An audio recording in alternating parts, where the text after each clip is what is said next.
Apa kabar pemirsa TVR Parlemen dimanapun Anda berada, berjumpa kembali dalam program TVR 17 bersama saya Anggun Oktarini. Tepat pukul 17 waktu Indonesia Barat kami hadirkan kepada Anda sejumlah informasi paling baru dan juga menarik seputar kinerja dan kegiatan DPR RI yang telah disajikan oleh redaksi TVR Parlemen. Baik pemirsa TVR Parlemen, inilah TVR 17 lengkapnya.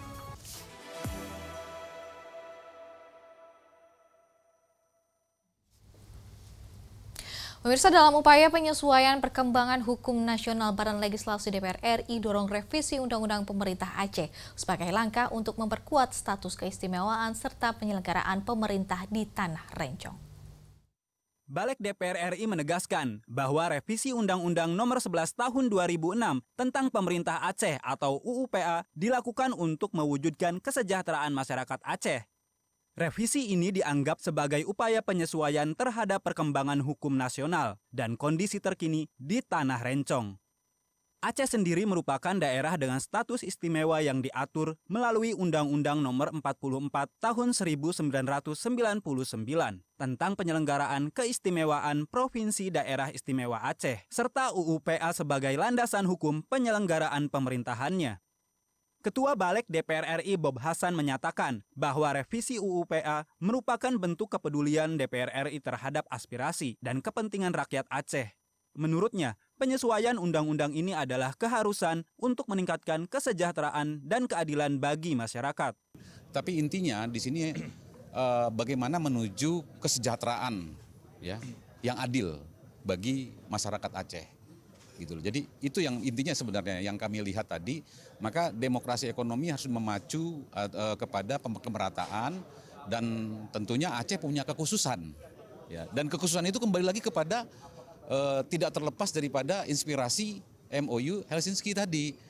Revisi UUPA juga diperlukan karena sejumlah pasal telah dibatalkan oleh Mahkamah Konstitusi, serta ada beberapa ketentuan yang dinilai tidak lagi selaras dengan Memorandum of Understanding antara Gerakan Aceh Merdeka dan Pemerintah Republik Indonesia yang ditandatangani di Helsinki pada 15 Agustus 2005. Dari Aceh, Gunarso, TVR Parlemen melaporkan.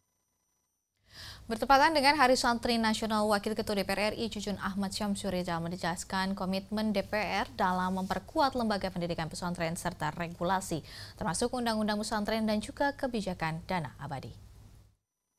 Wakil Ketua DPR RI Cucun Ahmad Syamsurizal mengungkapkan komitmen DPR RI dalam memberikan rekognisi dan penguatan terhadap institusi pendidikan pesantren, bertepatan dengan peringatan Hari Santri Nasional. Cucu menjelaskan, DPR RI telah berjuang melalui sejumlah landasan hukum, diantaranya Undang-Undang Nomor 18 Tahun 2019 tentang pesantren, Kepres tentang Hari Santri Nasional, dan dorongan terbitnya Perpres terkait rekognisi anggaran untuk dana abadi pesantren. Ia menegaskan, DPR RI juga tengah memperjuangkan pembentukan Direktorat Jenderal Khusus yang menangani dunia pesantren, agar kehadiran negara dalam pengembangan pesantren semakin nyata. Kami lagi berjuang terus. Bagaimana ada satu direktorat jenderal yang khusus menggawangi atau mengurusi tentang pesantren. Semoga perjuangan ini betul-betul menghadirkan negara untuk dunia pesantren yang pendidikannya sudah diakui di seluruh dunia, bisa mencetak karakter akhlak anak-anak bangsa ini menjadi lebih baik, berbudaya, beradab, dan kualitas pendidikannya juga. Sekarang pesantren-pesantren bisa bertransformasi, tidak ketinggalan. Cucun berharap pendidikan pesantren yang selama ini diakui secara global dapat terus melahirkan generasi berakhlak mulia, berbudaya, dan beradab, serta mampu berkontribusi dalam mewujudkan Indonesia Emas 2045. Menurutnya, santri merupakan kader penerus bangsa yang memiliki nilai kejujuran, kedisiplinan, dan semangat pengabdian tinggi untuk membangun negeri. Dari Tapanuli Tengah, Bani, TVR Parlemen melaporkan. Komisi 3 DPR RI tegaskan revisi KUHP atau KUHAP harus mengutkan perlindungan HAM dan juga memberikan kepastian hukum bagi masyarakat, serta aparat penegak hukum didorong untuk meminimalisir penangkapan yang tidak mendesak. Komisi 3 DPR RI menegaskan, revisi Kitab Undang-Undang Hukum Acara Pidana atau KUHAP harus mengutamakan perlindungan hak asasi manusia dan memberikan kepastian hukum bagi masyarakat. Untuk itu, DPR RI mendorong agar aparat penegak hukum meminimalisir penangkapan dan penahanan pada tahap penyidikan perkara selama tidak dalam kondisi mendesak atau terpaksa. Anggota Komisi 3 DPR RI, Iwayan Sudirta mengatakan, banyak kasus penangkapan dan penahanan yang mendapat sorotan publik karena dinilai melanggar hak asasi manusia. Menurutnya, setiap tindakan hukum harus dilakukan dengan dasar objektif dan proporsional. Ia menambahkan, sebelum penahanan dilakukan, perlu dipertimbangkan upaya alternatif seperti penggunaan jaminan uang atau orang, serta pencekalan untuk mencegah tersangka melarikan diri. Memang penahanan tidak dilarang, tapi persyaratan untuk ditahan itu dibuat ketat sekali. Lebih baik memberikan kewenangan lain, memperlancar perkara dengan cara tidak menahan, misalnya menggunakan jaminan uang atau orang. Jadi kan nggak perlu ditahan kalau ada udah penjamin. Kalau di luar negeri pakai begitu. Salah satu sorotan utama dalam revisi KUHP adalah masih lemahnya perlindungan hak bagi tersangka dan terdakwa, serta besarnya kewenangan penegak hukum yang belum terkontrol secara penuh. Komisi 3 DPR RI menekankan revisi KUHP harus berorientasi pada prinsip due process of law, termasuk dengan memperjelas dan memperkuat hak atas bantuan hukum sejak tahap penyelidikan. Dari Kendari, Sulawesi Tenggara, Rangga Wijaya, TVR Parlemen melaporkan. Di balik manisnya gula rafinasi tersimpan pahitnya dilema antara kebutuhan industri dan juga nasib petani tebu lokal. Di sini DPR RI memandang persoalan ini bukan sekedar soal rasa tetapi soal keadilan dan kedaulatan pangan bangsa. Dan informasi selengkapnya akan kami hadirkan sesaat lagi. Tetap bersama kami di TVR 17.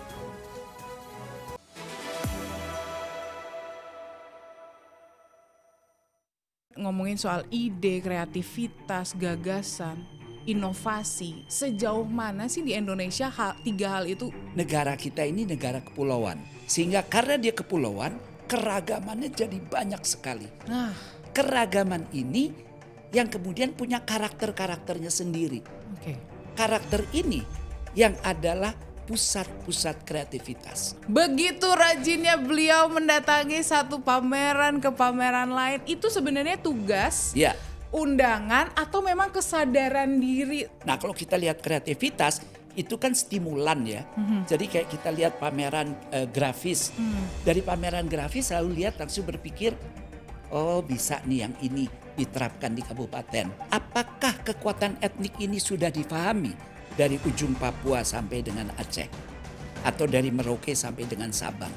Tantangan kreativitas saat ini juga bagaimana sesuatu yang tradisi ini bisa tampilannya, bukan bobotnya ya, tampilannya harus ngepop. Itu kan makna-makna yang terkandung dari motif-motif wastra kita. Nggak ada di dunia yang kayak gitu, nggak ada, hanya Indonesia.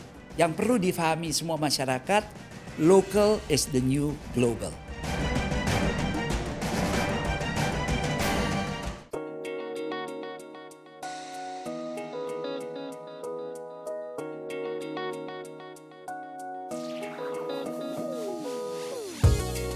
Kehadiran mereka tidak hanya mewakili suara perempuan, tetapi juga membawa perspektif yang beragam serta pengalaman hidup yang unik ke dalam proses pembuatan kebijakan. Saksikan Perempuan Parlemen hanya di TVR Parlemen.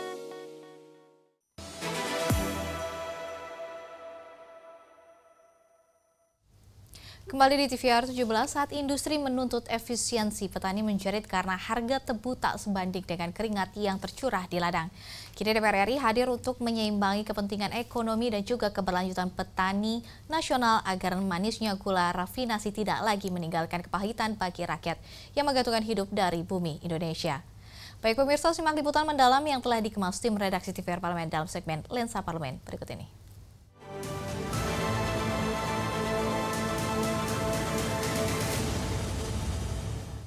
Masalah beredarnya gula rafinasi ke pasar konsumen yang menimbulkan kerugian bagi petani membuat persaingan usaha tidak sehat. Gula rafinasi yang diniatkan untuk keperluan industri, kenyataannya malah menunjukkan produk tersebut rembes ke pasar konsumen. Kondisi ini bukan hanya masalah pengawasan perdagangan, melainkan juga masalah edukasi kepada masyarakat untuk tidak membeli gula jenis rafinasi. Kementerian Perdagangan didesak lebih aktif mengawasi peredaran gula rafinasi. Rembesan gula rafinasi untuk kebutuhan sektor industri ke pasar konsumsi terbukti nyata merugikan petani dan mencederai tata niaga gula nasional. Anggota Komisi 6 DPR RI, Sarmuji, menegaskan rembesan gula rafinasi terjadi karena kuota impor yang tidak terkendali. Dirinya mendorong agar pemerintah melakukan perhitungan yang akurat terkait kebutuhan gula rafinasi untuk kebutuhan industri nasional. Kadang-kadang konsumen kita itu membandingkan gulanya lebih putih, sedangkan yang gula kita, gula dalam negeri itu sedikit agak berwarna. Padahal yang bagus sebenarnya adalah yang lebih berwarna karena kandungannya lebih bagus dibandingkan gula rafinasi. Ini persoalan edukasi yang pertama. Yang kedua persoalannya adalah bagaimana kita bisa mengendalikan kuota impor untuk gula rafinasi. Kalau kuota impor untuk gula rafinasi melebihi dari kebutuhan, sudah hampir bisa dipastikan pasti akan merembes. Dan pengendaliannya kalau sudah begitu agak sulit, karena itu pengendaliannya mesti di awal, di ujungnya. Yaitu harus dihitung dengan benar berapa kebutuhan gula rafinasi untuk industri dan itu harus transparan. Kalau itu kelebihan udah pasti akan menembus ke pasar. Di sisi lain, anggota Komisi 6 DPR RI Abdul Hakim menyampaikan, persoalan yang kerap terjadi di lapangan disebabkan oleh akurasi dan kredibilitas data kebutuhan impor gula industri dengan kebutuhan real secara nasional. Penerapan mekanisme pencatatan dan sanksi penting dilakukan untuk menjaga kredibilitas dan kebenaran data pengajuan kebutuhan gula rafinasi. Nah, tadi saya suarakan kepada Kementerian Perdagangan, coba dong, walaupun hulunya pengajuannya bukan di kalian, tetapi kalau memang sudah sampai di pasar, coba dicek. Kalau memang di Tenggarai ditemukan adanya indikasi-indikasi yang kurang tepat, nah ini sebagai catatan perusahaan-perusahaan tersebut untuk nanti disampaikan ke kementerian lembaga terkait sebagai bahan evaluasi mereka.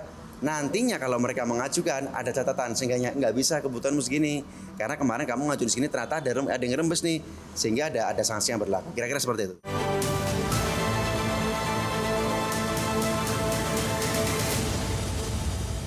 Kekurangan guru di sekolah rakyat masih menjadi persoalan serius di sejumlah daerah. Hal ini menyebabkan proses belajar mengajar tidak berjalan dengan optimal. Lantas pemirsa, bagaimana DPR RI menyikapi persoalan ini? Informasi selengkapnya usai jeda. Tetap bersama kami di TVR 17.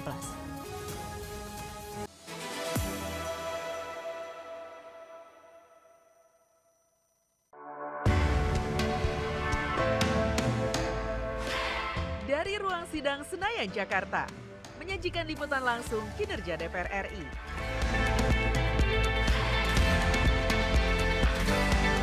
Dialog mendalam, investigasi, dan profil wakil rakyat. TVR Parlemen kini hadir 24 jam.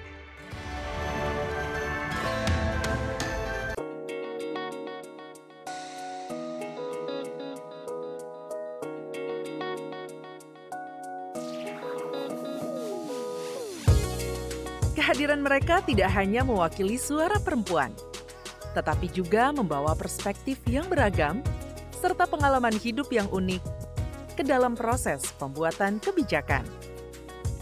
Saksikan Perempuan Parlemen hanya di TVR Parlemen. Selamat datang di Biro Pemberitaan Parlemen. Anda memasuki kawasan zona integritas menuju wilayah bebas dari korupsi atau WBK dan wilayah birokrasi bersih dan melayani atau WBBM. Biro Pemberitaan Parlemen berkomitmen penuh untuk mewujudkan wilayah bebas korupsi dan wilayah birokrasi bersih dan melayani. Komitmen kami, pejabat dan jajaran memiliki komitmen tinggi untuk mewujudkan WBK dan WBBM melalui reformasi birokrasi, khususnya dalam hal pencegahan korupsi dan peningkatan kualitas pelayanan publik. Kedua, bebas dari korupsi dengan terwujudnya wilayah bebas korupsi atau WBK, yang artinya bebas dari KKN, gratifikasi dan dari segala bentuk pungutan liar atau pungli. Terakhir, pelayanan prima dengan terwujudnya wilayah birokrasi bersih melayani, yaitu dengan meningkatnya kualitas pelayanan publik dan tercapainya kepuasan masyarakat terhadap pelayanan.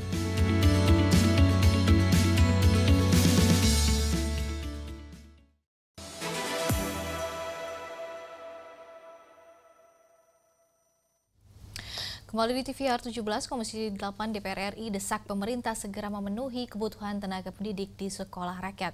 Kementerian Sosial serta Kementerian Pendidikan Dasar dan Menengah perlu segera duduk bersama agar distribusi guru lebih merata dan juga pendidikan tetap terjamin di seluruh wilayah. Dan untuk selengkapnya berikut laporan rekan kami Hendra dari Gedung DPR RI Senayan, Jakarta. Silakan Hendra.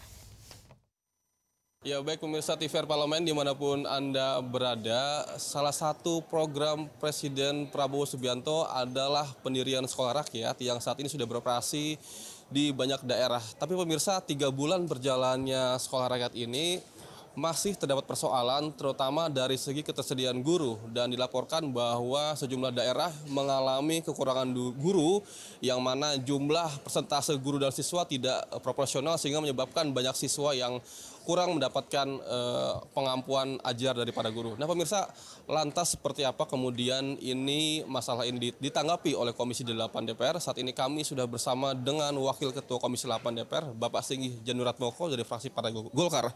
Pak, terima kasih Pak waktunya Pak. Pak, terkait masalah kekosongan guru Pak di sekolah rakyat kita pada hari ini yang dikeluhkan oleh masyarakat. Bagaimana Komisi 8 itu merespon ini dan solusinya seperti apa yang ditawarkan Pak?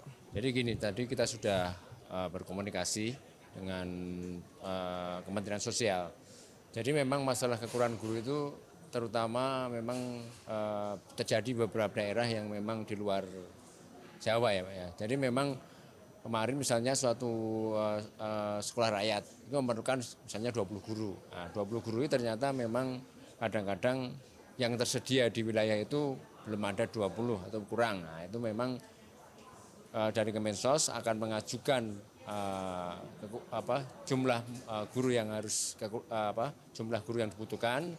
Nah, dia akan mengajukan ke Mendikdasmen. Nah, dari Mendikdasmen dia akan membuka lowongan untuk guru-guru itu yang syaratnya sudah lolos dari PPG ya, pendidikan profesi guru. Nah, dari itulah mereka akan searching. Nah, itu terus yang sudah memang memenuhi syarat langsung dipanggil untuk masuk ke situ. Kendalanya sekarang memang di beberapa daerah itu kami memang diutamakan dari guru yang daerah itu, daerah lokal itu, wilayah itu. Nah, itu memang kendalanya salah satunya memang kekurangan gurunya untuk di beberapa wilayah memang di daerah itu gurunya memang untuk lulusan PPG belum banyak. Gitu. Nah, harapan nanti kita ke depan dari kalau memang masih dari lulusan itu belum ada di wilayah itu ya ambil sementara dari luar wilayah itu ya salah satu saran dari DPR gitu. Pak, ini kan seleksi guru kan melewati Kementerian Dikdasmen Pak. Ini kan tentu apakah nanti dalam konteks seleksi ini itu sesuai dengan apa yang dibutuhkan dalam konteks sekolah rakyat, karena kurikulum guru yang ada di Dikdasmen kan dia nasional Pak sifatnya. Sementara SR itu ada kekhususan sendiri dalam konteks ini. Bagaimana efektivitas itu apakah cukup teruji dan layak? Jadi saya rasa untuk efektivitas tetap tetap layak ya, karena memang kurikulumnya itu tetap kurikulum dari Dikdasmen. Jadi bukan kurikulum yang dari Kemensos.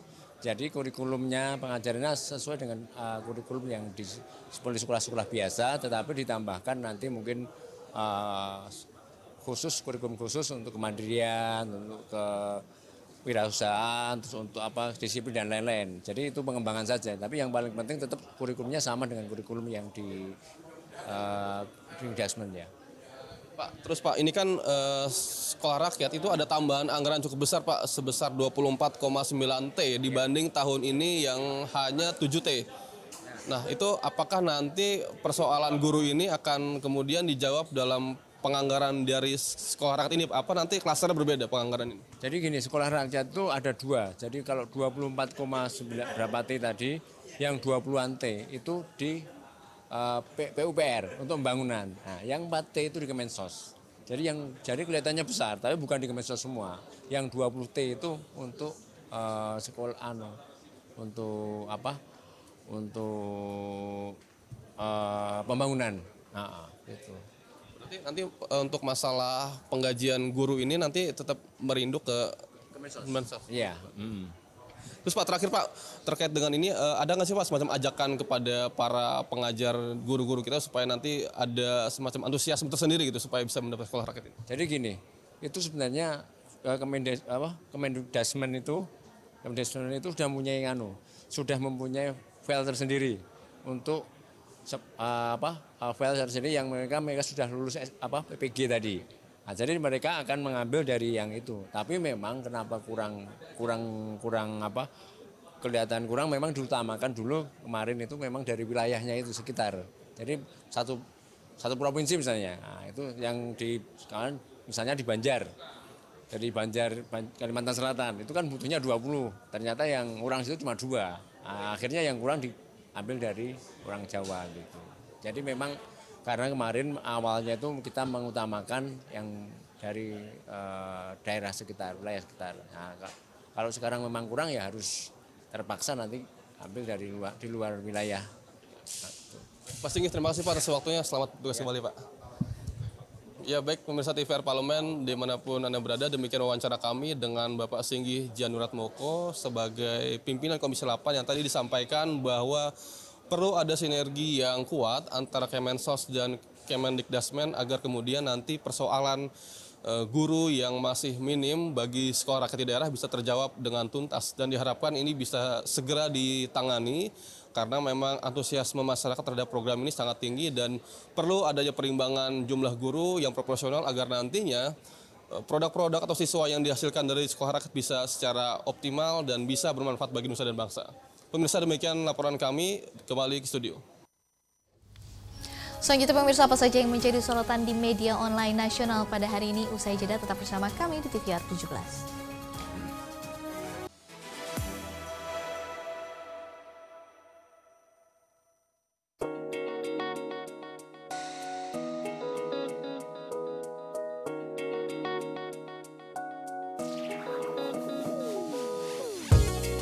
Kehadiran mereka tidak hanya mewakili suara perempuan, tetapi juga membawa perspektif yang beragam serta pengalaman hidup yang unik ke dalam proses pembuatan kebijakan. Saksikan Perempuan Parlemen hanya di TVR Parlemen.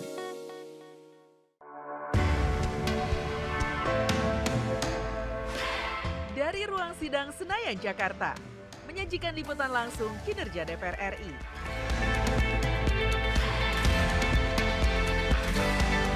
Dialog mendalam,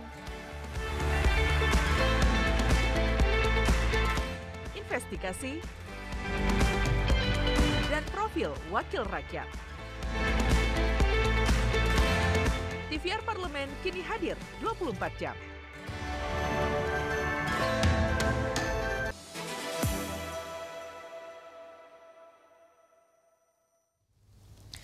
Kembali di TVR 17, kali ini kita masuk ke segmen media online nasional dan mari kita simak isu apa saja yang menjadi sorotan pada hari ini.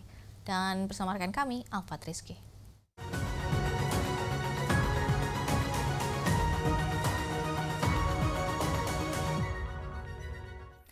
Baik, terima kasih rekan Anggun dan pemirsa. Berita pertama yang menjadi headline di media online yaitu DPR RI mewanti-wanti agar legislasi tambang rakyat tak dimanfaatkan pihak nakal. Pemirsa, dapat Anda saksikan di sini di layar kaca Anda.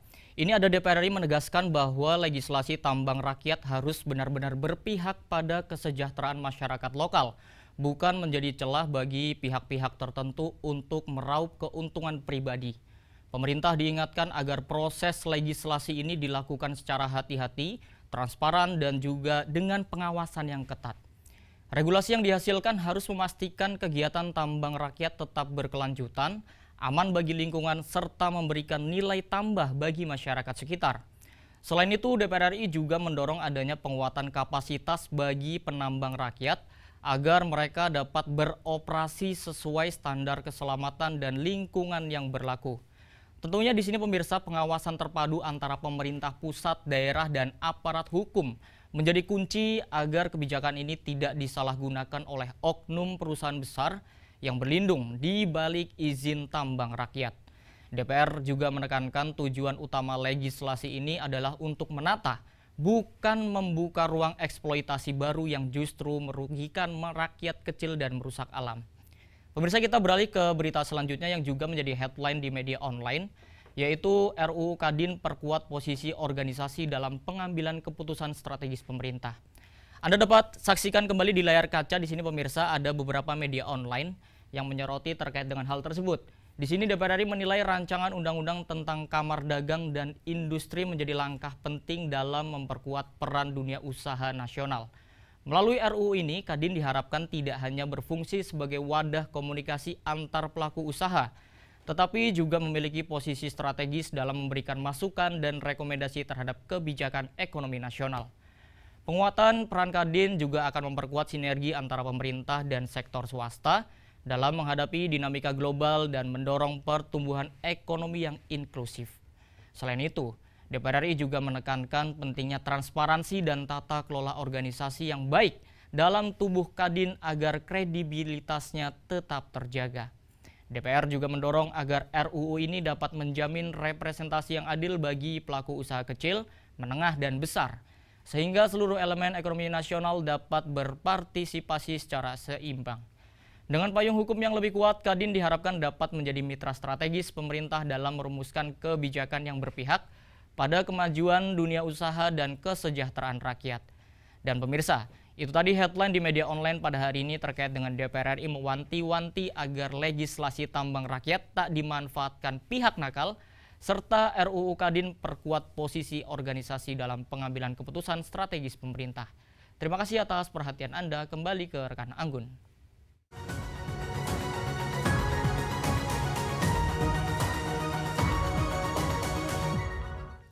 Terima kasih rekan Alfat yang telah menyampaikan sejumlah update sorotan dari media online nasional pada hari ini. Dan segmen media online tadi sekaligus penutup program TVR 17 edisi sore hari ini.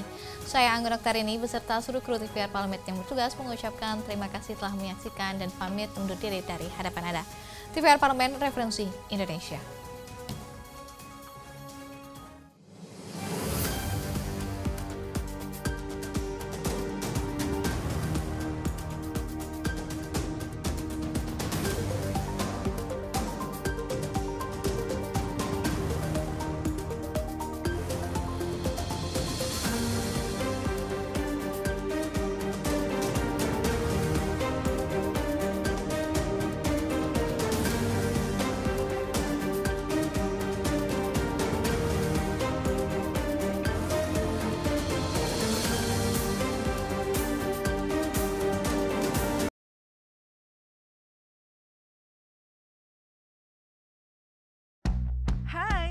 Sekarang kamu bisa menyaksikan program